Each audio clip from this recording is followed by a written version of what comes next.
Magsasalita pala tayo sa tubig ngayon. Request ng subscribers natin sa YouTube. Ako nga pala si Renz, isang software engineer na work from home. Tara, samahan niyo kami sa araw to. Let's go! 5:11 AM dito. Ito yung view. Si wife yung nag-video dito. Madilim-dilim pa. Tapos ako dito. Ang sarap ng tulog natin. 5:37 AM. Si baby umiiyak na. 5:38 AM. Ito na yung view sa Manila.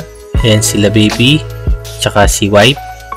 Ito, view nila dito sa ibang pwesto naman. So, ito yung view natin. Wala pa ring sunrise. 6 AM, sumisilip na yung araw. Kaya pwede na magpa-araw dito. Kaya si baby Elon, nandito na. Tinanggalan na rin pala siya ng damit dito para maarawan yung buong katawan niya. Tapos dito naman, nakapwesto ulit sila para kita yung lahat ng view, pati yung Manila. Yan sila, lumipat sila ng ibang pwesto para maarawan siya sa kabilang side. Ito 6:09, malakas na yung araw. Tulog na tulog pa din ako dito. 6:17 AM, tirik na yung araw. Magpa-araw ulit sila. After nila magpa-araw, hiniga dito si baby Elon. Kinakausap at tumatawa siya dito. Nilalaro siya ni mami niya. Talaga nagre-response na talaga siya. Nandito tumatawa ulit siya. Nag-enjoy siya. Ito, nakaharap siya dito. Nakatutok siya sa camera, nakatitig lang. Pinapakita niya yung muscle niya dito, yung bicep niya. Laki na talaga ni baby. Tapos lumalabas na yung kulay niya. 7:45 AM, nagising na tayo dito. Binigyan tayo ni wife at tinimplahan ng barley. Kailangan natin itong inumin agad para hindi mamatay yung nutrients niya. Ganun yung description niya sa pag-inom nito. Ito, akit na tayo sa taas para mag-record sa ating YouTube underwater.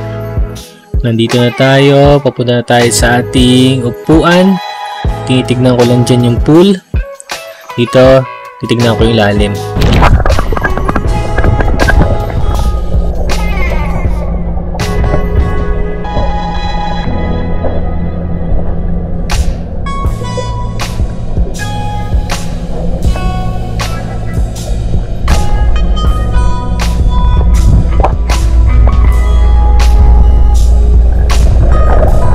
Umiikot ako dyan kasi inaanapan ko na magandang view para pa nag-record ako okay. Tapos ito, nagsasalita na tayo. May mga fans kasi tayo and subscribers na nagre-request na magsalita tayo sa ilalim ng tubig. Kaya dito nagsasalita ako. After nyan, nilutuan ako ni wife ng corn soup. Tikman na natin. Napakasarap talaga ng luto ni wife. Kahit ano talaga yung lutuin niya, perfect na perfect talaga. Isa sa mga paborito ko rin kasi yan. Dito kinakantaan ko lang si baby Elon. Nagre-response kasi siya sa music. Kaya sinasabayan ko. Tapos nakikinig lang siya. Ito, alam na niya yung camera nakatutok na sa kanya. Kaya nakatitig siya. So yun lang. Thank you for watching.